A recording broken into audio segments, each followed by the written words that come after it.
दोस्तों नमस्कार, stay to our channel में आपका स्वागत है। आज की क्लास में हम दृष्टि पार्ट 5 पढ़ने वाले हैं। पिछली क्लासेस का लिंक आपको डिस्क्रिप्शन बॉक्स में मिल जाएगा। आज के वीडियो को पूरा देखिएगा। इसमें जितना भी अंतर्राष्ट्रीय करंट अफेयर पॉसिबल है सारा कवर किया गया है। वैसे हम किसी वीडियो में नहीं कहते हैं कि आप पूरा देखिए, आपकी मर्जी है, आप देखिए अथवा ना देखिए, लेकिन ये वाला वीडियो पर्सनल सजेशन है, पूरा देखिएगा, ठीक है। साथ में जिन्होंने घटना सार से कवर किया है, क्योंकि वो 6 महीने करंट अफेयर है, हालांकि वो सफिशियंट है, लेकिन उसमें कुछ टॉपिक जो छूटे हुए हैं उन टॉपिक्स को इसमें कवर किया गया है। तो घटना सार जिन्होंने पढ़ा वे अवश्य ही इस टॉपिक को देख लें। तो चलिए आज की क्लास को शुरू करते हैं। भारत ऑस्ट्रेलिया वर्चुअल शिखर सम्मेलन 4 जून 2020 को भारत ऑस्ट्रेलिया के प्रधानमंत्री के बीच पहले वर्चुअल शिखर सम्मेलन का आयोजन किया गया। यह प्रथम अवसर था जब प्रधानमंत्री नरेंद्र मोदी ने किसी विदेश नेता के साथ द्विपक्षीय शिखर सम्मेलन में भाग लिया।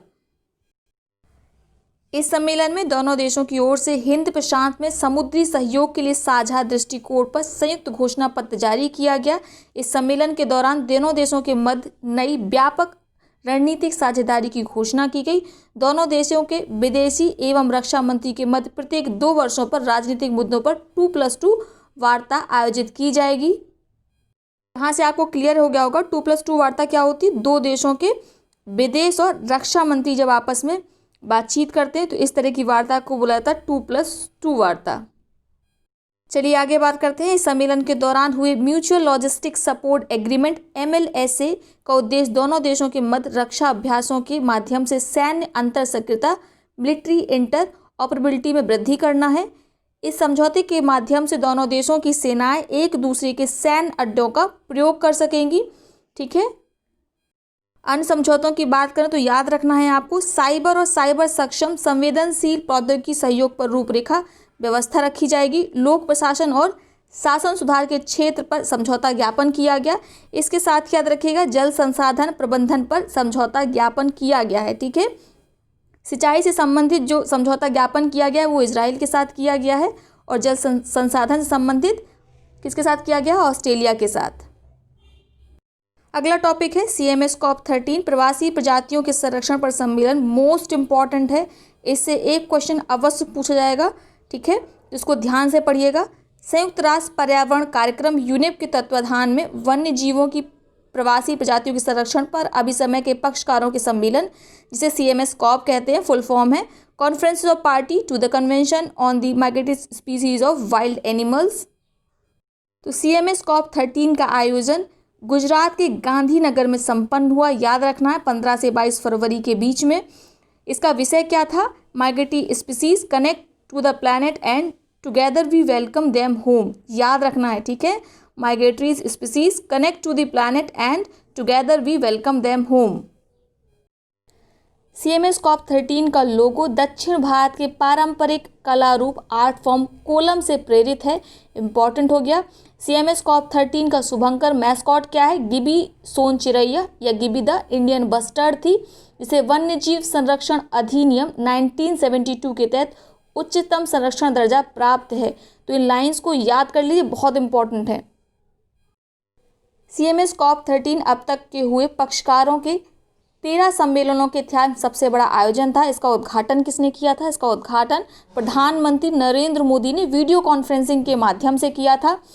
ज्ञातव्य है कि CMS COP के 12वें सत्र का आयोजन एशिया मनीला फिलीपींस में पहली बार हुआ था। यह लगातार दूसरा अवसर है जब इसे पुनः एशिया में यानी भारत में आयोजित किया गया। तो आपको याद रखना है एशिया में CMS के 2 सम्मेलन हुए हैं। पहला कहाँ हुआ है, मनीला फ्रांस में, दूसरा कहाँ हुआ है, भारत के गुजरात में, ठीक है। उल्लेखनीय है कि सम्मेलन का आयोजन प्रत्येक 3 वर्ष में किया जाता है। सम्मेलन के अंतिम दिन गांधीनगर घोषणा पत्र गांधीनगर डिक्लेरेशन जारी किया गया। यह सम्मेलन पिछले 12 सत्रों से अलग था क्योंकि इसमें CMS की निधियों के बारे में रणनीति बनाने और इसका प्रचार प्रसार करने के लिए पुनर्रचित दूत कार्यक्रम एम्बेसडर प्रोग्राम शुरू किया गया, ठीक है। स्थलीय और पक्षियों एवं जलीय प्रजातियों के 3 CMS दूतों, 3 CMS एम्बेसडर नामित किए गए। तो स्थलीय प्रजातियों का एम्बेसडर किसको बनाया गया है, अंतर्राष्ट्रीय ख्याति प्राप्त संरक्षणकर्ता इयान रेडमंड OBE को याद रखना है। इसके साथ याद रखना है पक्षियों के एम्बेसडर किसको बनाया गया है, विख्यात अन्वेषक पर्यावरणविद सचा डेंच को, और जलीय प्रजातियों का एम्बेसडर बनाया गया है भारतीय अभिनेता एवं पर्यावरण कार्यकर्ता रणदीप हुड्डा को। बहुत इंपॉर्टेंट है, इसको रट लीजिए, ठीक है। और ये 2023 तक राजदूत बने रहेंगे। साथ ही सम्मेलन के दौरान प्रवासी प्रजातियों हेतु 7 चैंपियंस को चिन्हित किया गया, जिसमें हमारा प्यारा भारत भी शामिल है, ठीक है, तो इसको याद रखना है। तो अभी तक हम CMS के बारे में पढ़ रहे थे, वैसे आप CMS के बारे में जानते होंगे, लेकिन फिर भी एक बार देख लेते हैं। संयुक्त राष्ट्र की एक पर्यावरणीय संधि के रूप में CMS convention on the conservation of migratory species of the wild animal, प्रवासी जानवरों और उनके आवास के संरक्षण संवहनी उपयोग के लिए एक वैश्विक मंच प्रदान करता है। वर्ष 1979 में 1979 में जर्मनी के बॉन शहर में इस अभय समय का हस्ताक्षर होने के कारण से बॉन कन्वेंशन के नाम से भी जाना जाता है। यानी कि आपका जो CMS है उसे बॉन कन्वेंशन भी कहा जाता है। कब ये हस्ताक्षरित हुआ था तो याद रखना है 1979 में। यह अभय समय वर्ष 1983 से प्रभावी हुआ है और भारत ने इसे 1983 में ही हस्ताक्षर कर दिया था, उसको ज्वाइन कर लिया था, तो उसको याद कर लीजिए। अगला टॉपिक है भारत अफ्रीका रक्षा मंत्री कॉन्क्लेव 2020। लखनऊ में संपन्न रक्षा प्रदर्शनी डेफ एक्सपो 2020 के दौरान ही 6 फरवरी 2020 को भारत और अफ्रीका के रक्षा मंत्रियों का पहला सम्मेलन India Africa defence ministries conclave 2020 आयोजित किया गया। यह चौथे भारत अफ्रीका फोरम शिखर सम्मेलन के लिए मंत्री स्तरीय पैन अफ्रीकी कार्यक्रमों की श्रृंखला में पहला आयोजन है। लखनऊ घोषणा पत्र में अफ्रीकी संघ की वर्ष 2020 की थीम थी silencing the guns in Africa, creating conducive conditions for African development, याद रखना है, ठीक है। एवं एजेंडा 2063, ईयर को याद कर लीजिए, 2063 है। थीम भी याद रखिएगा, इसका आयोजन लखनऊ में ही किया गया था और लखनऊ घोषणा पत्र जारी किया गया था। थीम क्या थी? Silencing the gun in Africa, creating conducive condition for African development. घोषणा पत्र में संयुक्त राष्ट्र के आतंकवाद रोधी तंत्र को मजबूत करने, आतंकवाद के खिलाफ संयुक्त राष्ट्र सुरक्षा परिषद के प्रतिबंधों का कड़ाई से अनुपालन सुनिश्चित करने के लिए आह्वान किया गया। अगली अपडेट देखते हैं। संयुक्त राष्ट्र जलवायु परिवर्तन सम्मेलन 2019 2 से 15 दिसंबर 2019 के मध्य UNFCCC के पक्षकारों के सम्मेलन के 25वें सत्र COP25 का आयोजन यूरोपीय देश स्पेन की राजधानी मैड्रिड में किया गया। ये सम्मेलन इम्पॉर्टेंट है, इस पर ध्यान दीजिएगा, ठीक है। जिसको इम्पॉर्टेंट बोलते हैं उस पर थोड़ा सा एक्स्ट्रा फोकस किया करिए। परिणाम स्वरूप इस सम्मेलन का आयोजन मैड्रिड में किया गया। इसकी अध्यक्षता चिली की पर्यावरण मंत्री कैरोलिना स्मिथ ने की। तो याद रखना, आयोजन कहाँ किया गया? स्पेन में किया गया। अध्यक्षता किसने की है? चिली की पर्यावरण मंत्री कैरोलिना स्मिथ ने। COP25 शिखर सम्मेलन के दौरान जलवायु परिवर्तन के एजेंडे में शामिल महत्वपूर्ण मुद्दों पर कोई ठोस निर्णय नहीं लिया जा सका। इसके बावजूद सम्मेलन में शामिल देशों ने Chile Madrid time for action घोषणा पत्र को अपनी सहमति दी। सम्मेलन के दौरान यूरोपीय आयोग ने 11 दिसंबर 2019 को यूरोपियन ग्रीन डील नामक दस्तावेज पर प्रस्तुत किया। इम्पॉर्टेंट है, यह एक व्यापक रणनीतिक दस्तावेज है जो यूरोपीय संघ को वर्ष 2050 तक विश्व का पहला जलवायु तटस्थ महाद्वीप क्लाइमेट न्यूट्रल कॉन्टिनेंट बनाने के लिए रोड मैप प्रस्तुत करता है, ठीक है। इंपॉर्टेंट है, इसको याद रखना। कब तक? 2050 तक। क्लाइमेट न्यूट्रल का मतलब क्या है? इनकी जो एक्टिविटीज़ होगी वो किसी भी तरीके से क्लाइमेट को अगर फ़ायदा नहीं पहुंचाएंगी तो हार्म भी नहीं पहुंचाएंगी, ठीक है। इस सम्मेलन में चिली ने जलवायु महत्वाकांक्षा गठबंधन विचार प्रस्तुत किया।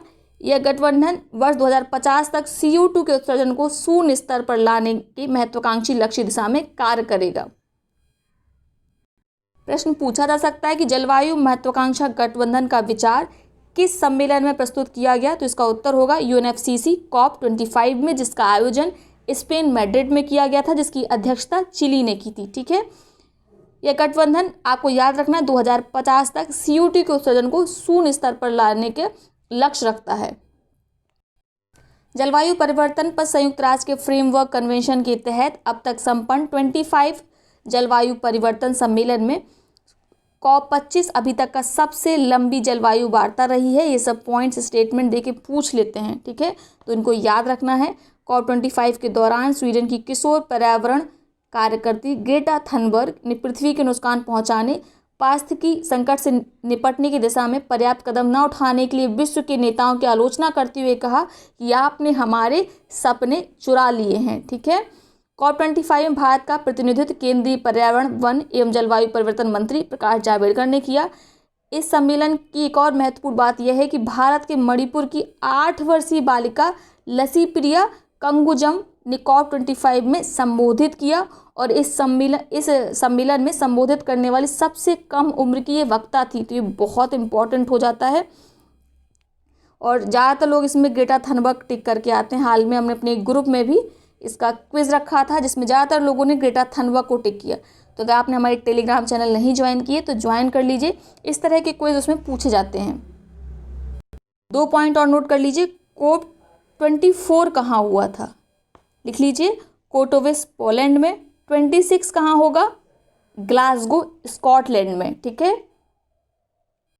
अगला टॉपिक है 11वां ब्रिक्स शिखर सम्मेलन। 13-14 नवंबर 2019 के मध्य ब्राज़ील की राजधानी ब्राज़ीलिया के इतामारती पैलेस में ब्रिक्स देशों के 11वें शिखर सम्मेलन का आयोजन किया गया। ब्राज़ीलिया में दूसरी बार ब्रिक्स शिखर सम्मेलन का आयोजन किया गया। इससे पूर्व 2010 में यहाँ इस सम्मेलन का आयोजन किया गया था। देखिए, ब्रिक्स में क्या है, जो सम्मेलन होते हैं वो देशों के क्रम के अनुसार होते हैं, यानी कि पहला जब सम्मेलन हुआ होगा तो ब्राज़ील में हुआ होगा, और 5वां साउथ अफ्रीका में हुआ होगा, फिर 6वां कहाँ हुआ होगा, ब्राज़ील में हुआ होगा। तो इसी तरीके से क्रम चलता रहता है। ब्राज़ीलिया ऐसा शहर है जहाँ ब्रिक्स सम्मेलन का आयोजन 2 बार हुआ है, जबकि ब्राज़ील में 3 बार हो चुका है, ठीक है। वही क्रम में आप याद रखिएगा।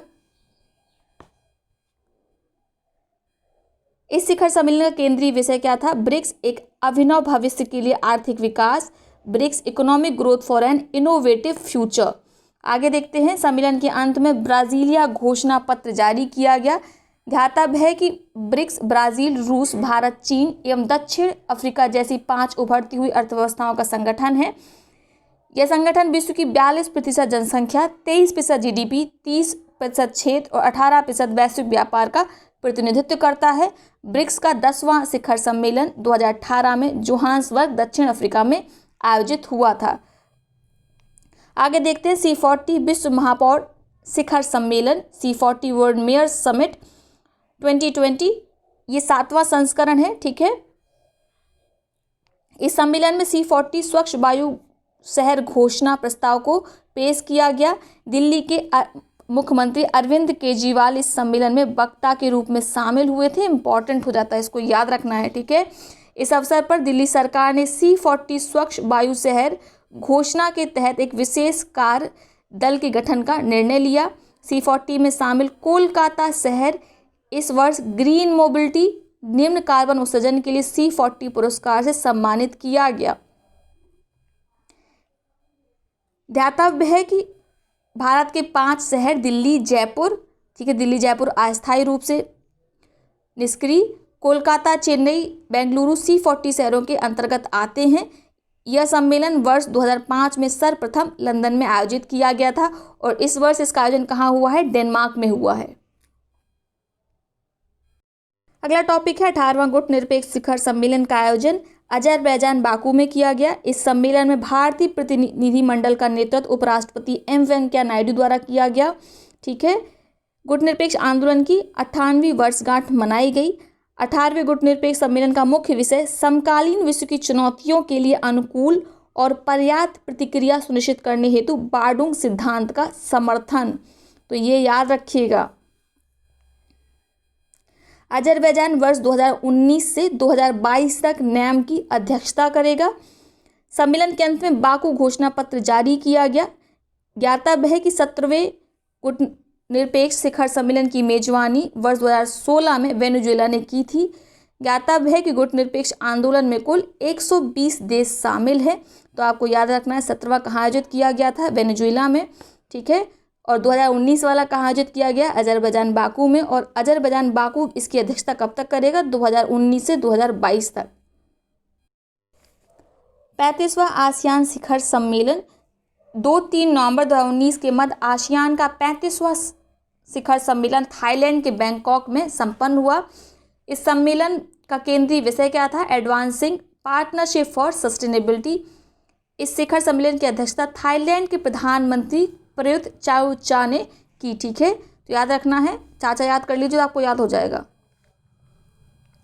वियतनाम की अध्यक्षता की अवधि 1 जनवरी 2020 से प्रारंभ हुई है। इस दौरान 22वां आसियान +3 शिखर सम्मेलन, 7वां आसियान यूएस शिखर सम्मेलन, 14वां पूर्वी एशिया शिखर सम्मेलन, 22वां आसियान जापान सम्मेलन, 16वां भारत आसियान शिखर सम्मेलन तथा तीसरा क्षेत्रीय व्यापक आर्थिक भागीदारी RCEP शिखर सम्मेलन आयोजित किए गए। तो आपको याद रखना है कि RCEP आयोजित किया गया, 14वां पूर्वी एशिया शिखर सम्मेलन आयोजित किया गया और 16वां भारत आसियान शिखर सम्मेलन इसी दौरान आयोजित किया गया। इन 3 को याद रखिएगा, सफिशिएंट है। RCEP क्या है? Regional comprehensive economic partnership.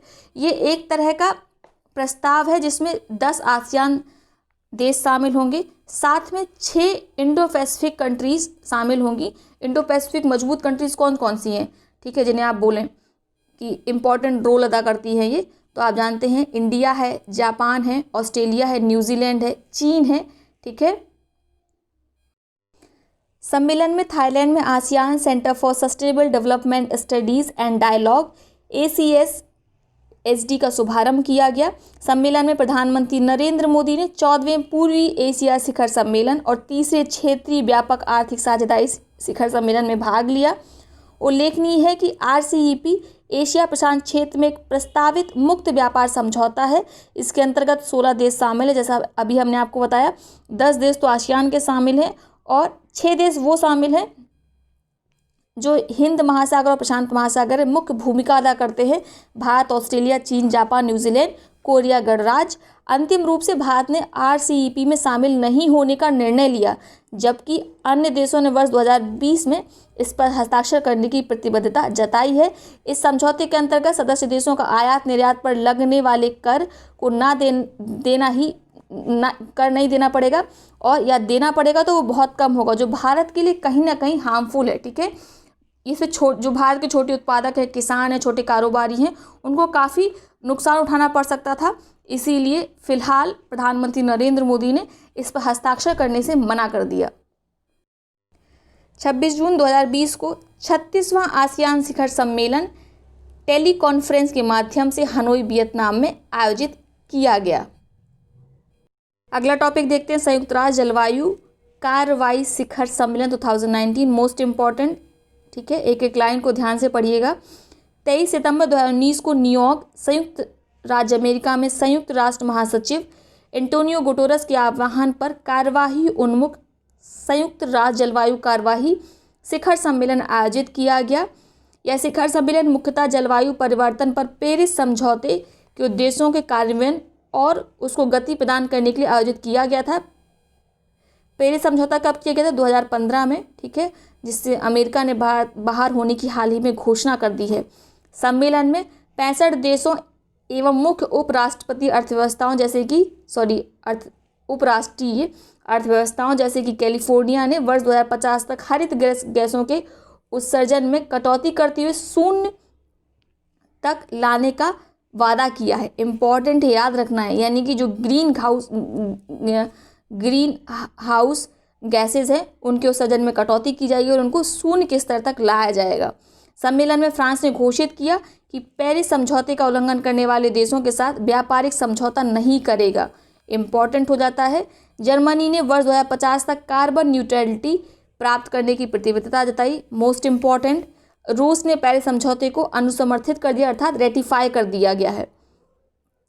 United kingdom ने वर्ष 2020 से 2025 तक के लिए अपने सभी अंतर्राष्ट्रीय जलवायु वित्त को दोगुना करते हुए उसे 11.6 बिलियन पाउंड तक कर दिया है। भारत ने घोषणा की कि वर्ष 2022 तक नवीकरणीय ऊर्जा क्षमता को बढ़ाकर 175 गीगावाट के स्तर तक ले जाएगा और इसे आगे बढ़ाकर 450 गीगावाट तक किया जाएगा।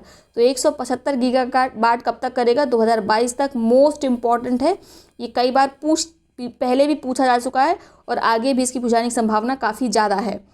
इस सम्मेलन के दौरान आपदा लोच अवसंरचना पर अंतर्राष्ट्रीय गठबंधन CDRI international coalition for disaster resilient infrastructure का शुभारंभ किया गया। CDRI एक ऐसा मंच के रूप में अपनी सेवाएं प्रदान करेगा जहां आपदा और जलवायु के अनुकूल अवसंरचना के विविध पहलुओं के बारे में जानकारी एकत्र की जाएगी एवं उसका आदान प्रदान किया जाएगा। नई दिल्ली में सहायक सचिवालय कार्यालय सहित आपदा लोच अवसंरचना पर अंतर्राष्ट्रीय गठबंधन की स्थापना संबंधी प्रस्ताव को मंजूरी प्रदान की गई। अगली अपडेट देखते हैं। 5वां ब्रिक्स युवा शिखर सम्मेलन, अभी हमने हाल में ही पढ़ा ब्रिक्स सम्मेलन कहाँ हुआ, ब्राजीलिया में, और ये युवा शिखर सम्मेलन है तो ये भी कहाँ संपन्न हुआ, ब्राज़ील की राजधानी ब्राजीलिया में ही। इसका थीम याद रखना है, उद्यमिता और नई तकनीकें ब्रिक्स युवाओं की अंतर्निहित क्षमता को विकास की ओर किस प्रकार से ले जाएं, entrepreneurship and new technologies, how to channel the potential of BRICS youth towards development. भारतीय प्रतिनिधि दल में अरुणाचल प्रदेश की 2 युवा जुन्नू पिगंगम और लोम्बी डबके शामिल थीं, याद रखना है। प्रथम ब्रिक्स युवा शिखर सम्मेलन 2015 में कजान रूस में आयोजित हुआ था, जबकि दूसरा ब्रिक्स युवा शिखर सम्मेलन गुवाहाटी असम में आयोजित हुआ था। तो आपको ये वाला याद रखना है, ज़्यादा इंपॉर्टेंट है, इन दोनों के नाम याद रखिएगा, ठीक है। किस प्रदेश की हैं, अरुणाचल प्रदेश की हैं। UNCCD COP14 2 से 13 सितंबर 2019 के मध्य मरुस्थलीकरण के से निपटने हेतु संयुक्त राष्ट्र अभिसमय के पक्षकारों की 14वीं बैठक का आयोजन भारत के ग्रेटर नोएडा स्थित India expo centre and mark में संपन्न हुआ। बहुत इंपॉर्टेंट है, इसको याद रखना है, ठीक है। 9 सितंबर 2019 को भारत के प्रधानमंत्री नरेंद्र मोदी ने इस सम्मेलन के उच्च स्तरीय खंड को संबोधित किया। इस सम्मेलन का केंद्रीय विषय भूमि को पुनर्स्थापित करें, जीवन को बनाए रखें, restore land to sustain life, most important theme याद रखना है। भारत में पहली बार UNCCD के कॉन्फ्रेंस ऑफ पार्टीज का आयोजन किया गया, ठीक है। तो पहली बार इसका आयोजन किया गया, पहली बार ही किसका आयोजन किया गया, CMS COP13 का, ठीक है। इसका गुजरात के गांधीनगर में किया गया है और इसका आयोजन कहाँ किया गया है, ग्रेटर नोएडा में। तो याद रखना है, जिनका पहली बार आयोजन किया गया है वो ज़्यादा इंपॉर्टेंट हो जाते हैं। भारत ने वर्ष 2021 तक अगले 2 वर्षों के लिए चीन से UNCCD कॉन्फ्रेंस ऑफ पार्टीज की अध्यक्षता ग्रहण की है। COP14 सम्मेलन के अंतिम दिन दिल्ली घोषणा पत्र को अपनाया गया, यानी कि UNCCD की पहले अध्यक्षता कौन कर रहा था, चीन कर रहा था। 2 वर्ष के लिए कौन करेगा, भारत करेगा। आगे बात करते हैं इसी में। शांति वन पहल, पीस फॉरेस्ट इनिशिएटिव, यह पहल दक्षिण कोरिया की एक पहल है। इसमें शांति बहाल प्रक्रिया के रूप में पारिस्थितिकी बहाली का उपयोग करना है, इसको याद रखना है। Initiative of sustainability and security सम्मेलन के दौरान 14 अफ्रीकी देशों ने भूमि की गुणवत्ता में गिरावट, लैंड डिग्रेडेशन से होने वाले प्रवासन को रोकने के लिए इस पहल की शुरुआत की।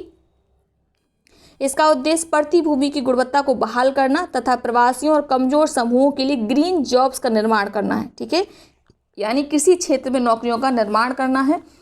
COP14 सम्मेलन के आयोजन का 10वां दिन विश्व भर में सूखे की समस्या पर केंद्रित था। इस दौरान सूखे से निपटने के लिए ड्रॉट टूल बॉक्स को लॉन्च किया गया। सितंबर 2019 में UNCCD के COP14 का आयोजन करके भारत जलवायु परिवर्तन, जैव विविधता और भूमि पर सभी तीनों रियो अभिसमयों के पक्षकारों की सम्मेलन की मेजबानी करने वाले चुनिंदा देशों में शामिल हो गया है, तो इसको याद रखिएगा। आगे कुछ महत्वपूर्ण अंतर्राष्ट्रीय निर्वाचन देख लेते हैं। श्रीलंका में संसदीय चुनाव और यहाँ के प्रधानमंत्री बने हैं महिंदा राजपक्षे, ठीक है, पुनः बने हैं, और इन्हीं के भाई साहब हैं गोटबाया राजपक्षे जो यहाँ के राष्ट्रपति हैं। आगे देखते हैं, सीरिया में संसदीय चुनाव हुआ है और बशर अल असद ने ये संसदीय चुनाव जीता है, तो आपको याद रखना है ये यहाँ के PM बन गए हैं बशर अल असद, ठीक है। आगे बात करते हैं सिंगापुर के आम चुनावों की। सी लियन लूंग यहाँ के 5वीं बार प्रधानमंत्री चुने गए हैं। एक विपक्षी पार्टी है वर्कर्स पार्टी जिसने 10 सीट जीती और पहली बार सिंगापुर के राजनीतिक इतिहास में कोई विपक्ष का नेता बना है और वो भी भारतीय मूल के हैं, तो उनके नाम याद रखिएगा, ठीक है। प्रीतम सिंह उनका नाम है, बहुत इंपॉर्टेंट है, इसको रट लीजिए बिल्कुल। आइसलैंड में भी राष्ट्रपति चुनाव हुए हैं और नए राष्ट्रपति कौन बने हैं, गुडनी जोहानसन, ठीक है। तो इसको किसी ट्रिक व्रिक से याद कर लीजिए, इतने सारे नेम्स हैं, कैसे याद करेंगे। आइसलैंड से आइसक्रीम याद कर लीजिए, और आपको आइसक्रीम खाना अच्छा लगता है, गुड लगता है, तो गुडनी जोहानसन याद कर सकते हैं। मलावी में राष्ट्रपति चुनाव, 23 जून 2020 को मलावी में हुए राष्ट्रपति चुनाव में लाजरस चकवेरा ने अपने प्रतिद्वंदी पीटर मुथारिका को पराजित कर विजय प्राप्त की। ध्यातव्य है कि पीटर मुथारिका मई 2014 से 2020 तक मलावी के राष्ट्रपति थे। पीटर मुथारिका के ऊपर अनियमितता के आरोपों, जन प्रदर्शनों के कारण मई 2019 में मलावी आम चुनाव को मलावी उच्चतम न्यायालय ने रद्द कर दिया था। आगे देखते हैं इजराइल में संसदीय चुनाव। ध्यातव्य है कि चुनाव नतीजों के आधार पर इजराइल की किसी भी पार्टी को बहुमत प्राप्त नहीं हुआ था, और साथ यहाँ पे साल भर में ही 3 बार चुनाव या 4 बार चुनाव हो चुके हैं, ठीक है।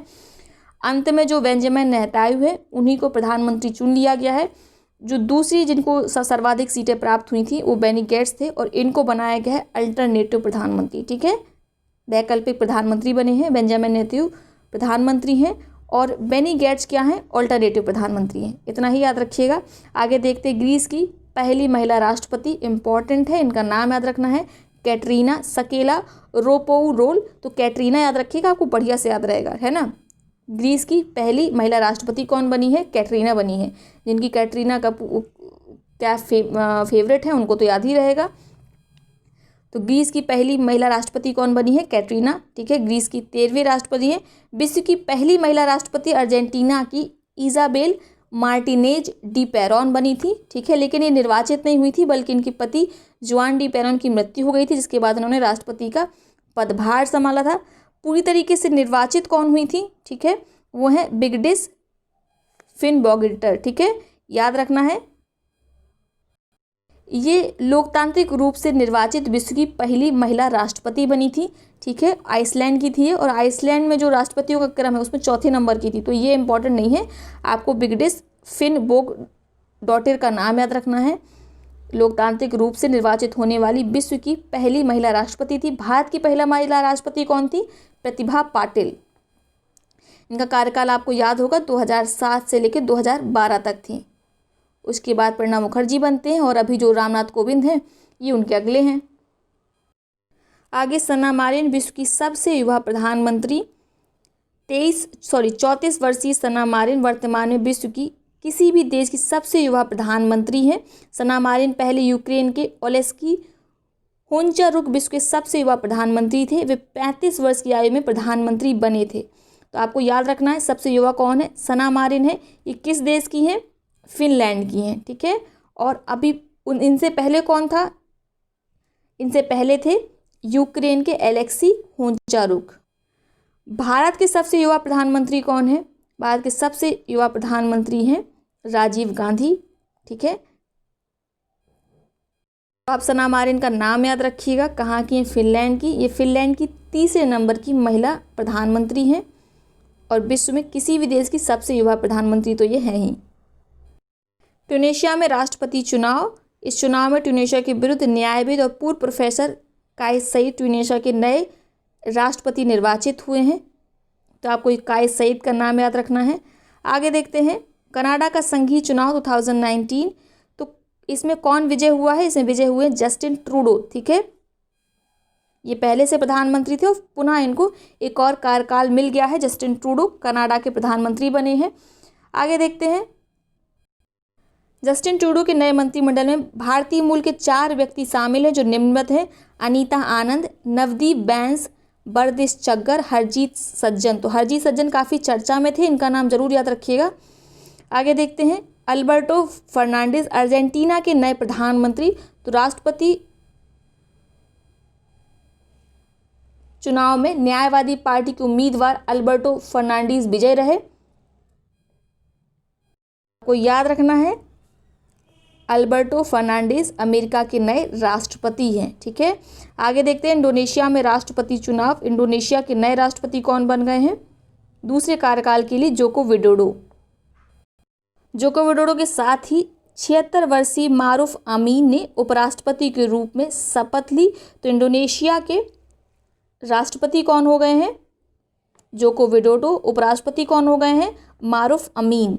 आगे देखते हैं अंतर्राष्ट्रीय आपदाएं। उष्णकटिबंधीय चक्रवात अम्फान, भारतीय मौसम विभाग IMD के अनुसार अम्फान, जिसे आप युम्पन भी पढ़ सकते हैं या उम्पुन भी पढ़ सकते हैं, महाचक्रवात सुपर साइक्लोन स्टॉर्म के प्रमुख रूप से पूर्वी भारत, विशेष रूप से पश्चिम बंगाल, बांग्लादेश प्रभावित रहे। 20 मई 2020 को महाचक्रवात दीघा पश्चिम बंगाल के निकट तट से टकराया था। तो आपको याद रखना है दीघा तट कहाँ पड़ता है, पश्चिम बंगाल में। ये प्रश्न पूछा गया है और ज़्यादातर लोग इसमें उड़ीसा टिक कर आए थे। आगे देखते हैं, अम्फान का नाम थाईलैंड द्वारा सुझाया गया है।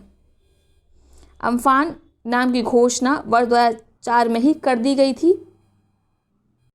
आगे बात करते हैं निसर्ग चक्रवात की। मध्य भारत का महाराष्ट्र राज्य अरब सागर के ऊपर निर्मित प्रचंड चक्रवाती तूफान से प्रभावित रहा। साथ में गुजरात राज्य भी इससे अफेक्ट हुआ था।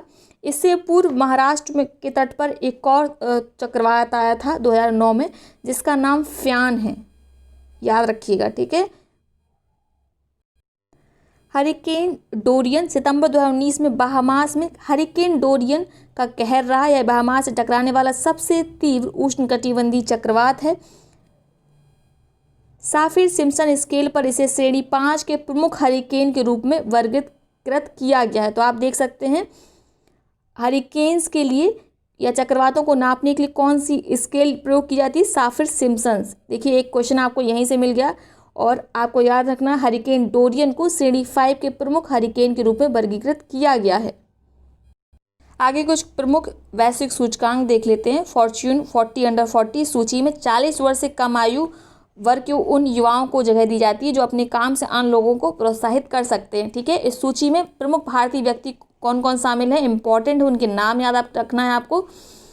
सीरम इंस्टीट्यूट के प्रमुख CEO अडार पूनावाला, ठीक है, स्वास्थ्य सेवा श्रेणी में। बायजूस के बायजू रविंद्रन, प्रौद्योगिकी क्षेत्र में, टेक्नोलॉजी क्षेत्र में, तथा रिलायंस जियो बोर्ड की डायरेक्टर ईशा अंबानी और आकाश अंबानी दोनों प्रौद्योगिकी क्षेत्र में शामिल हैं। तो 4 लोग शामिल हैं। सीरम इंस्टीट्यूट के CEO अडार पूनावाला, ठीक है, बायजूस के बायजू रविंद्रन, ईशा अंबानी और आकाश अंबानी। सैमसंग इंडिया के प्रबंधक निदेशक मनु कुमार जैन भी सूची में शामिल हैं। आगे देखें, फॉर्च्यून ग्लोबल 500 2020 अगस्त 2020 में प्रसिद्ध अमेरिकी पत्रिका फॉर्च्यून ने विश्व की 500 बड़ी कंपनियों की सूची में फॉर्च्यून ग्लोबल 500 2020 जारी की। इसमें शीर्ष स्थान मिला है अमेरिकी रिटेल कंपनी वॉलमार्ट को। अगर हम भारत की देखें तो भारत की 7 कंपनियों को इसमें स्थान दिया गया है, जिसमें पहले स्थान पर रिलायंस इंडस्ट्रीज़ है, नाम याद रखिएगा, ठीक है। टोटल कितनी कंपनियां शामिल है, 7 शामिल है। इसी तरीके से विकल्प में दे देते हैं या कथन बना के दे देते हैं और समझ नहीं आता है। इंडियन ऑयल कॉरपोरेशन 191 स्थान पर है, ठीक है, 151 स्थान पर है। ऑयल एंड नेचुरल गैस 190 स्थान पर है। इस SBI को 121वां स्थान मिला है। तो इस तरह ही याद रखिएगा। आगे देखते हैं अरबपतियों की सूची, फोर्ब्स सूची 2020। 7 अप्रैल 2020 को 34वीं वार्षिक फोर्ब्स अमीर अरबपतियों की सूची 2020 जारी की गई। सूची में शामिल विश्व के सर्वाधिक अमीर व्यक्तियों की निवल संपत्ति नेट प्रॉपर्टी कितनी है, $8 ट्रिलियन है। 8 ट्रिलियन आप समझ सकते हैं कितना बड़ा अमाउंट होता होगा। भारत इतना बड़ा देश है और महत्वाकांक्षा रखता है कि उसकी इकोनॉमी कितनी हो, 5 ट्रिलियन की हो। तो आप इससे अंदाज़ा लगा सकते हैं। इस वर्ष की सूची में $113 बिलियन की कुल संपत्ति के साथ विश्व के सर्वाधिक धनी व्यक्ति अमेजॉन के संस्थापक जेफ बेजोस हैं। तो आपको संपत्ति नहीं याद रखनी है कितना है, बस याद रखना है जेफ बेजोस ने लगातार तीसरी बार इस सूची में शीर्ष स्थान प्राप्त किए हैं। इसके साथ याद रखिएगा दूसरा स्थान किसको मिला है, माइक्रोसॉफ्ट के बिल गेट्स को। तीसरा स्थान मिला है कुल संपत्ति के साथ बर्नार्ड अर्नोल्ड एंड फैमिली को। तो पहला याद रखिएगा, दूसरा याद रख सकते हैं, तीसरा याद रखने की आवश्यकता नहीं है। विश्व की सबसे धनी महिला इंपॉर्टेंट है, इनका नाम जरूर याद रखिएगा, एलिस वॉल्टन को। सबसे वृद्ध अरबपति सिंगापुर के चांग यून चुंग है, ठीक है, 101 वर्ष के हैं। इनकी संपत्ति देखिए $1.1 बिलियन है। वहीं विश्व की सबसे युवा अरबपति अमेरिका की काइली जेनर हैं, जो मात्र 22 वर्ष की हैं, ठीक है। इस सूची में कौन कौन भारतीय शामिल है, तो याद रखिएगा मुकेश अंबानी शामिल हैं, ठीक है, 21वें स्थान पर हैं ये। और भारतीय महिला अरबपतियों में कौन शामिल है? सावित्री जिंदल एंड फैमिली, ठीक है, ये शीर्ष पर हैं। समग्र रूप से इनको 349वां स्थान मिला है। फॉर्च्यून इंडिया 500 सूची, अभी हमने फॉर्च्यून ग्लोबल रैंकिंग देखी थी, 500 की सूची देखी थी, अब हम इंडिया की में देखते हैं। तो रिलायंस इंडस्ट्रीज फॉर्च्यून इंडिया 500 सूची में प्रथम स्थान मिला है। ग्लोबली इसकी रैंक कितनी है? 96, अभी हमने जस्ट पढ़ा है, आपको दिखा देते हैं, ये देखिए।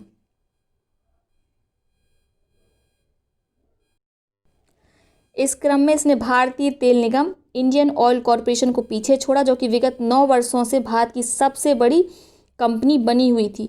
तो इस सरकार का यही समझ में नहीं आता, जितने भी PSUs हैं वो लगातार पिछड़ रहे हैं और जो प्राइवेट सेक्टर्स के लोग हैं वो लगातार ग्रोथ कर रहे हैं। क्या कमी है हमारी ऐसी पॉलिसीज़ में कि हमारे जितने भी PSUs हैं वो क्यों पिछड़ रहे हैं? इस पर वर्क करना चाहिए, ना कि उनका प्राइवेटाइजेशन कर देना चाहिए। फिलहाल ये लाइन याद रखिएगा, रिलायंस इंडस्ट्रीज लिमिटेड पहली निजी कंपनी है जिसे देश की सबसे बड़ी कंपनी होने का गौरव प्राप्त हुआ है। आगे देखते हैं, फोर्ब्स 100 सर्वाधिक शक्तिशाली महिलाओं की सूची 2019।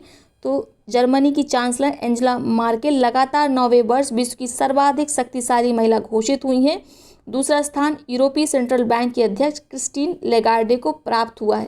तो आपको याद हो गया, यूरोपियन सेंट्रल बैंक के अध्यक्ष कौन है? क्रिस्टीन लेगार्डे हैं, उनको दूसरा स्थान प्राप्त हुआ है। जर्मनी की चांसलर एंजेला मार्केल को पहला स्थान प्राप्त हुआ है। इसके साथ याद रखिएगा, 100 सर्वाधिक शक्तिशाली महिलाओं की सूची में सबसे युवा महिला के रूप में स्वीडन की 16 वर्षीय पर्यावरण कार्यकर्त्री ग्रेटा थनबर्ग भी शामिल है, इन्हें 100वां स्थान मिला है। इस सूची में वित्त मंत्री निर्मला सीतारमण को 34वीं रैंक मिली है, पहली बार इस सूची में स्थान दिया गया है।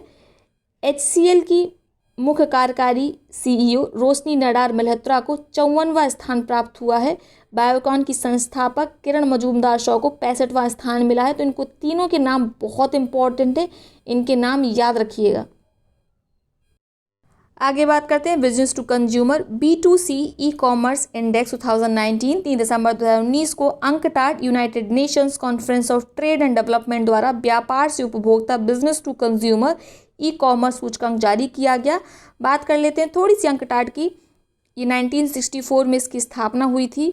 यह UN सचिवालय UN सेक्रेटरीट का पार्ट है। इसका हेडक्वार्टर जिनेवा स्विट्जरलैंड में है, याद रखना है। ई कॉमर्स सूचकांक के माध्यम से ऑनलाइन खरीदारी पर आधारित बाजार को सहायता प्रदान करने में किसी अर्थव्यवस्था तत्परता का मापन किया जाता है।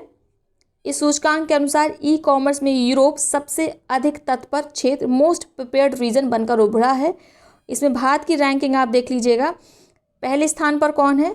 नीदरलैंड है। और जो हमने अभी हाल में क्षेत्र पढ़ा है, तो यूरोप क्या है? एक रीजन है, ठीक है। देश के मामले में नीदरलैंड टॉप पर है। भारत का 2019 में 73वां स्थान है, 2018 में 80वें स्थान पर था, तो 7 अंकों का सुधार किया है। आगे देखते हैं वैश्विक लैंगिक अंतराल सूचकांक 2020। इसको किसके द्वारा जारी किया जाता है? वर्ल्ड इकोनॉमिक फोरम के द्वारा। 2006 से हर वर्ष प्रत्येक वर्ष जारी किया जाता है। 4 सूचकांक है इसके, उनको याद रखिएगा। आर्थिक भागीदारी एवं अवसर, शैक्षणिक उपलब्धियां, स्वास्थ्य एवं उत्तरजीविता तथा राजनीतिक सशक्तिकरण के आधार पर जारी किया जाता है। इस रिपोर्ट में आइसलैंड को सबसे कम लैंगिक भेदभाव वाला देश तथा यमन को सर्वाधिक लैंगिक भेदभाव वाला देश घोषित किया गया है। वहीं भारत की रैंक इसमें कितनी है? 112वीं है, जबकि पिछले वर्ष रैंक ठीक थी, 108वीं थी, ठीक है। तो आप देखिए, जो जेंडर गैप इंडेक्स है इसमें 2020 में भारत की रैंक है 112वीं, 2019 में 108वीं रैंक थी। अगली अपडेट देखते हैं फोर्ब्स इंडिया रिच लिस्ट 2019। 10 अक्टूबर 2019 को फोर्ब्स द्वारा 100 भारतीय धनाढ्यों की सूची इंडिया रिच लिस्ट 2019 जारी की गई। रिलायंस इंडस्ट्रीज के प्रमुख मुकेश अंबानी सर्वाधिक भारतीय धनी व्यक्ति रहे। उसके बाद गौतम अडानी हैं और हिंदुजा बंधु हैं, ठीक है। तो आप खाली मुकेश अंबानी का नाम याद रखिए, उतना काफ़ी है। आगे इसमें देखते हैं क्या इंपॉर्टेंट है। पॉइंट याद रखना है कि फोर्ब्स इंडिया रिच लिस्ट में बायजू रविंद्रन सबसे कम उम्र के सर्वाधिक धनी भारतीय व्यक्ति रहे।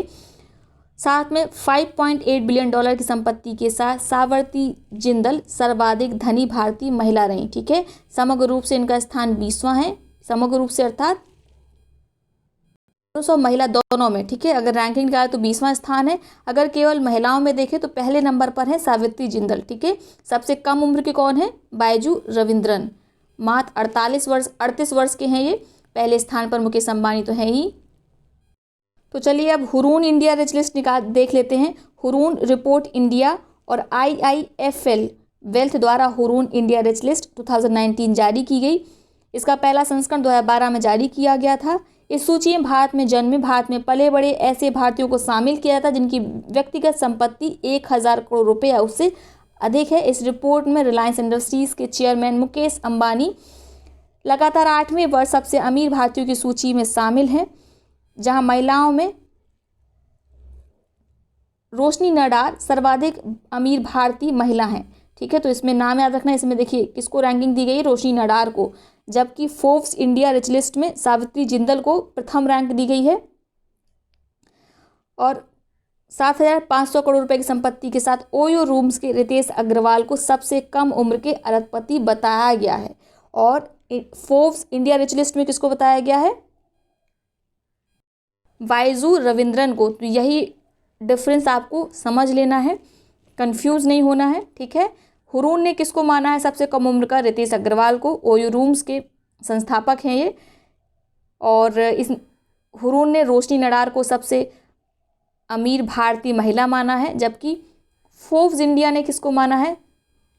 फोर्ब्स इंडिया ने सबसे धनी व्यक्ति तो मुकेश अंबानी को ही मांगा है और हुरून ने भी मुकेश अंबानी को ही माना है, लेकिन सबसे कम उम्र के जो रिच व्यक्ति हैं वो कौन है?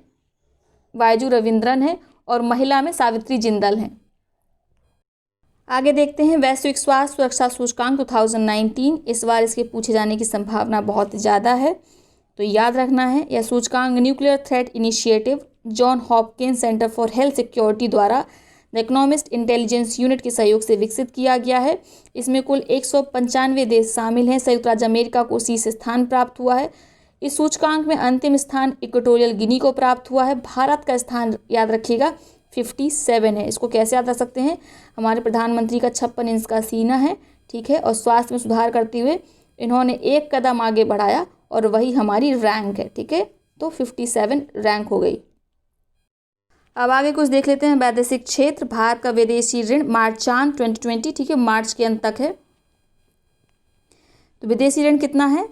558.5 बिलियन अमेरिकी डॉलर, जो मार्चान 2019 की तुलना में 15.4 बिलियन डॉलर अधिक है। इतना ही याद रखना है, इसको याद रखिएगा। भारत में बाह्य ऋण में सर्वाधिक ऋण अमेरिकी डॉलर में लिए गए हैं, उसके पश्चात इंडियन रुपए में है, फिर येन में है। तो आप यही याद रखिएगा, दूसरे नंबर पर इंडियन रुपया ही है।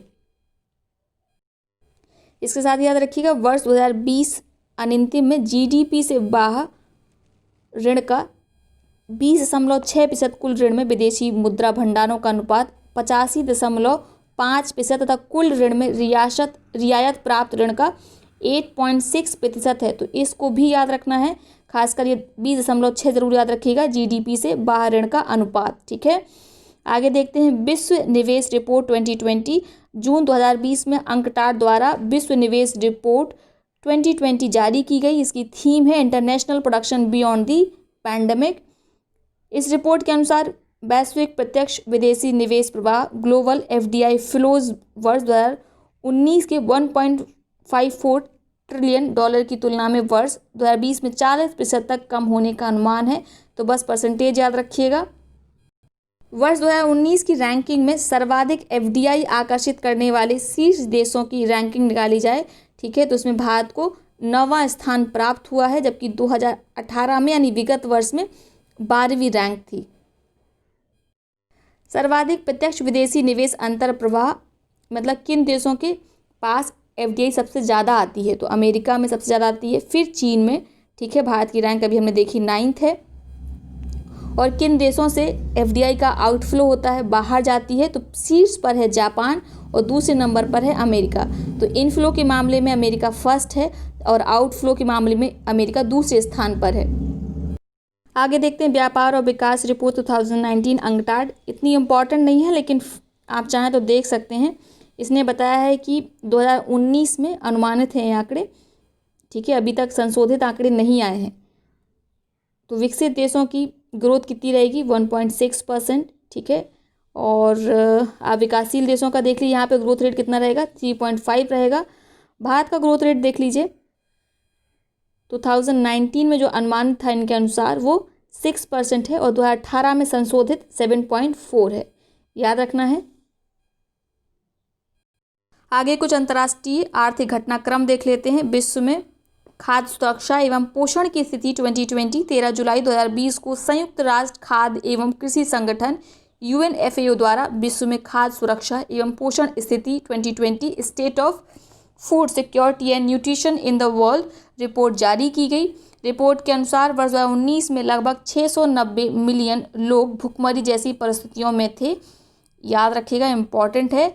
यह संख्या विश्व की कुल जनसंख्या का 8.9% है, ठीक है। तो 690 लोग भुखमरी जैसी परिस्थितियों में जीने के लिए विवश हैं। इस संख्या में वर्ष 2018 की तुलना में 10 मिलियन की तथा विगत 5 वर्षों में 60 मिलियन की वृद्धि की गई है। आगे देखते हैं। रिपोर्ट के अनुसार भारत में वर्ष 2004 से 6 में अल्पोषित लोगों की संख्या 249.4 मिलियन थी, जो वर्ष 2017-19 में घटकर 189.2 मिलियन हो गई है। बहुत इंपॉर्टेंट है, इसको याद रखना है, ठीक है। भारत ने अल्पोषित लोगों की संख्या में अच्छी खासी गिरावट दर्ज की है।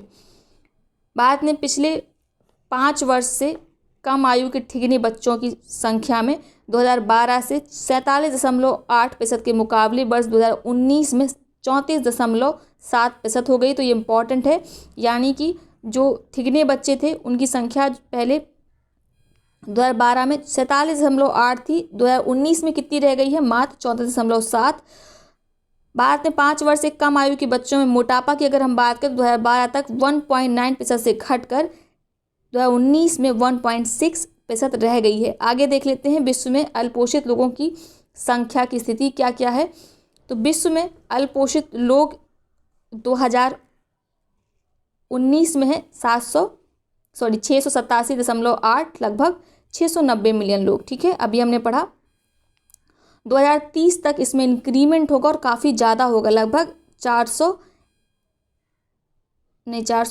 200 समथिंग लोग इंक्रीमेंट करेंगे, ठीक है। तो 400 तो नहीं है, 841.44 है, सॉरी, पता नहीं क्यों बार बार गलत बोल रहे हैं।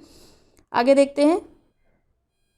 केवल एशिया ऐसा महाद्वीप है इसमें जिसमें अल्पोषितों की संख्या में आप गिरावट देख पा रहे होंगे। देखिए, निरंतर गिरावट है। 2018 में आप देखेंगे 85 से 81 हो गई, उसके बाद हम 29 जाएंगे। बाकी आप देखिए अफ्रीका, तो चलिए ये तो भुखमरी से ग्रसित ही रहता है, समझ में भी आता है इनका। लेकिन लैटिन अमेरिका और कैरेबियाई जो सो कॉल्ड विकसित कंट्रीज़ हैं, इनमें आप देखिए लगातार जो अल्प पोषण की स्थिति है वो ख़राब होती जा रही है, यानी कि इनकी जो फूडिंग हैबिट्स हैं वो बेटर नहीं हैं। तो आपको याद रखना है एशिया की स्थिति, ठीक है। भारत की स्थिति तो आप याद रखेंगे ही। आगे देखते हैं वैश्विक धन प्रेषण 2019। 10 जून 2020 को माइग्रेशन डाटा पोर्टल द्वारा वैश्विक धन प्रेषण संबंधित आंकड़े जारी किए गए, जो विश्व बैंक द्वारा जारी आंकड़ों पर आधारित हैं। वर्ष 2020 में कम और मध्यम आय वाले देशों में धन प्रेषण रेमिटेंस में 19.7% की गिरावट दर्ज की गई और इससे $445 बिलियन रहने का अनुमान है। वर्ष 2019 में शीर्ष 5 प्रेषण प्राप्तकर्ता देश क्रमशः निम्न है। कौन कौन से? पहले नंबर पर है भारत, दूसरे नंबर पर है चीन, तीसरे नंबर पर है मैक्सिको। तो भारत, चीन, मैक्सिको 3 ही रैंकिंग याद रखिएगा। आगे देखते हैं वैश्विक आर्थिक संभावनाएं रिपोर्ट 2020। जून 2020 में जारी विश्व बैंक समूह की अर्धवार्षिक रिपोर्ट वैश्विक आर्थिक संभावनाएं 2020 के अनुसार वित्तीय वर्ष 2019 में भारतीय अर्थव्यवस्था की वृद्धि दर 4.2% अनुमानित है, जबकि अगले 2 वर्षों 20 और 21 में क्रमशः -3.2 और 3.1% हो जाने का अनुमान है। तो आपको याद रखना है वर्ष 2017-18 में भारतीय अर्थव्यवस्था की वृद्धि दर क्रमशः 7% एवं 6.1% रही। रिपोर्ट के अनुसार वर्ष 2019 में सर्वाधिक तेज आर्थिक वृद्धि के मामले में बांग्लादेश शीर्ष पर है। ठीक है, आर्थिक वृद्धि दर 8.2% अनुमानित है। इसके बाद क्रमशः चीन और मिस्र आते हैं। नवीन रिपोर्ट के अनुसार वर्ष 2019 में वैश्विक विकास दर 2.4% अनुमानित है, जबकि 2017 और 2018 में यह 3.3% और 3% रही थी। आगे देखते हैं विश्व रोजगार और सामाजिक दृष्टिकोण प्रवृत्ति 2020। जनवरी 2020 में अंतर्राष्ट्रीय श्रम संगठन ILO द्वारा विश्व रोजगार और सामाजिक दृष्टिकोण प्रवृत्ति 2020 नामक रिपोर्ट जारी की गई। इस रिपोर्ट में 189 देशों को शामिल किया गया। वर्ष 2019 में वैश्विक बेरोजगारी दर 5.4% है। भारत की बेरोजगारी दर बताना मुश्किल है क्योंकि डेटा तो जारी होता नहीं है, अभी फ़िलहाल कुछ वर्षों से तो जारी नहीं हुआ है, और जो अनुमानित लोग बताते हैं उसको बताने में भी अजीब सा फील होता है क्योंकि काफ़ी ज़्यादा बेरोजगारी है। आगे आप देखिए, इसमें टेबल दे रखी है। ठीक है, श्रम बल की भागीदारी पुरुष और महिला, तो पुरुष की श्रम बल में भागीदारी है 74%, महिलाओं की है 47%। ठीक है, अगर हम यूथ की बात करें, ठीक है, पुरुष और महिला में जो शिक्षित नहीं है ना ही प्रशिक्षित हैं किसी रोजगार के लिए, तो पुरुष की भागीदारी कितनी है? युवा पुरुष की 14% और युवा महिला की है 31%। याद रखिएगा। ठीक है, तो इसी तरीके से आप देख सकते हैं, ज़्यादा इम्पॉर्टेंट नहीं है, आप चाहें तो ये वाला और ये वाला डेटा याद रख सकते हैं, खासकर ये वाला डेटा कि जो शिक्षित और प्रशिक्षित नहीं है, अगर उसमें देखा जाए तो पुरुष से ज़्यादा महिला के पास रोजगार है। ठीक है, 31% है, जबकि पुरुष के पास केवल 14% है।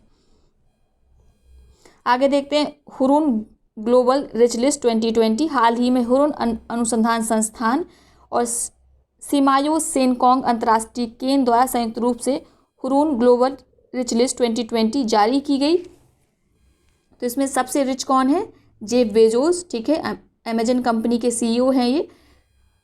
इस लिस्ट में टोटल 137 अरबपतियों को स्थान मिला है। भारत के रिलायंस इंडस्ट्रीज़ के प्रमुख मुकेश अंबानी शीर्ष 10 में शामिल होने वाले एकमात्र भारतीय हैं। 26 वर्षीय रितेश अग्रवाल सबसे युवा अरबपति इसमें शामिल है। याद रखना है, तो आपको याद रखना है हुरून ग्लोबल रिच लिस्ट में 9वें स्थान पर है मुकेश अंबानी। आगे इंपॉर्टेंट रिपोर्ट देखते हैं, मानव विकास रिपोर्ट, ह्यूमन डेवलपमेंट रिपोर्ट 2019। संयुक्त राष्ट्र विकास कार्यक्रम द्वारा ये रिपोर्ट जारी की जाती है। इस रिपोर्ट में जारी मानव विकास सूचकांक 2019 में विश्व में 189 देशों के मानव विकास के स्तर पर आकलन करते हुए उन्हें वरीयता क्रम में सूचीबद्ध किया गया है। तो इसमें शीर्ष स्थान मिला है नॉर्वे को और अंतिम स्थान किसको मिला है? नाइजर को। याद रखना है, भारत को इस वर्ष कौन सा स्थान मिला है? 129वां स्थान मिला है। ठीक है, मध्यम मानव विकास वाले देशों में शामिल है भारत। पिछले वर्ष रैंकिंग कितनी थी कमेंट बॉक्स में आप बताएंगे। ब्रिक्स देशों में अगर हम देखें तो भारत की स्थिति सबसे निम्न है। तो ब्रिक्स देशों में रूस की रैंकिंग 49वीं है, ब्राज़ील की 79, चीन की 85 और दक्षिण अफ्रीका की 113 और भारत की रैंक कितनी है? 129। आगे देखते हैं use of doing business index 2020। 24 अक्टूबर 2019 को विश्व बैंक समूह द्वारा डूइंग बिजनेस 2020 रिपोर्ट जारी की गई, जो इस श्रृंखला की 17वीं रिपोर्ट थी। किसके द्वारा जारी की जाती है? विश्व बैंक के द्वारा। ठीक है, 190 देश इसमें शामिल हैं। इसमें शीर्ष स्थान मिला है न्यूजीलैंड को, दूसरे स्थान पर है सिंगापुर। सोमालिया को अंतिम स्थान मिला है। इसके साथ ही भारत की रैंक याद रखिएगा 2020 में कितनी है? 63वीं है। पिछले वर्ष यानी 2019 में डूइंग बिजनेस इंडेक्स में भारत की रैंक 77 थी। ठीक है, इस वर्ष कितनी है? 63 है। कमेंट बॉक्स में बताइए पर्यावरण प्रदर्शन सूचकांक में भारत की रैंक कितनी है। इस प्रकार वर्तमान रिपोर्ट में भारत की रैंकिंग 14 स्थानों का सुधार हुआ है, इसीलिए इसको याद रखिएगा, इंपॉर्टेंट हो जाता है। डूइंग बिजनेस 2020 में 10 देशों में सर्वाधिक सुधार दर्शाया गया, जिसमें अपना प्यारा भारत भी शामिल है। ठीक है, हालांकि पाकिस्तान और चीन भी शामिल हैं। आगे देखते हैं हुरून इंडिया परोपकारियों की सूची 2019। 14 अक्टूबर 2019 को एडेलगिव फाउंडेशन तथा हुरून शोध संस्थान द्वारा एडेलगिव हुरून भारतीय परोपकारों की सूची 2019 जारी की गई। इस सूची में उन भारतीय परोपकारियों को शामिल किया गया जिन्होंने 1 अप्रैल 2019 से 31 मार्च 2019 के मध्य 5 करोड़ रुपए या उससे अधिक का दान दिया है। ठीक है, तो इस सूचकांक में शीर्ष स्थान पर कौन शामिल है? SCL के चेयरमैन शिव नडार। हालांकि SCL के अब चेयरमैन कौन बन गई हैं, इन्हीं की बेटी रोशनी नडार, याद रखिएगा, ठीक है। सूची में 100 लोगों में 6 महिलाएं भी शामिल हैं। सूची में 6 महिलाओं में इन्फोसिस की रोहिणी नीलेकणी शिक्षा क्षेत्र के लिए दान स्वरूप 142 करोड़ रुपए का योगदान देते हुए शीर्ष स्थान पर रही, ठीक है। समग्र रूप से इनका 6वां रैंक है। आगे देखते हैं वर्ल्ड गिविंग इंडेक्स 2019। वैश्विक स्तर पर परोपकारी व्यवहार के बारे में वर्ल्ड गिविंग इंडेक्स सबसे व्यापक सर्वेक्षण है जो विश्व के विभिन्न देशों में परोपकारिता की स्थिति में पर ब्रिटेन आधारित चैरिटीज एंड फाउंडेशन द्वारा अपनी सहयोगी गैलेप संस्था द्वारा किए गए सर्वेक्षण के आधार पर वर्ष 2010 तक से प्रतिवर्ष जारी करता है, ठीक है। तो इसमें कंट्रीज़ की रैंकिंग जारी की जाती है कि कौन ज़्यादा कंट्री परोपकारी है, ठीक है। तो इसमें फर्स्ट स्थान मिला है संयुक्त राज्य अमेरिका को, ठीक है, और चीन का सबसे निम्न स्थान है, और भारत को इसमें स्थान मिला है 82वां स्थान मिला है, जबकि पिछले वर्ष 124वें स्थान पर था। तो याद रखिएगा, ये भी इम्पॉर्टेंट हो जाता है। तो ये है आज का लेक्चर, पूरा देखिएगा। कहीं कहीं बोलने में कई बार गलती हुई है, उसके लिए हम क्षमा प्रार्थी हैं, लेकिन वीडियो आज आपके लिए बहुत इंपॉर्टेंट है, ठीक है। इससे परीक्षा में 2 या 3 प्रश्न तो अवश्य पूछे जाएंगे। इस वीडियो को ज़्यादा से ज़्यादा शेयर करिएगा। बहुत बहुत धन्यवाद।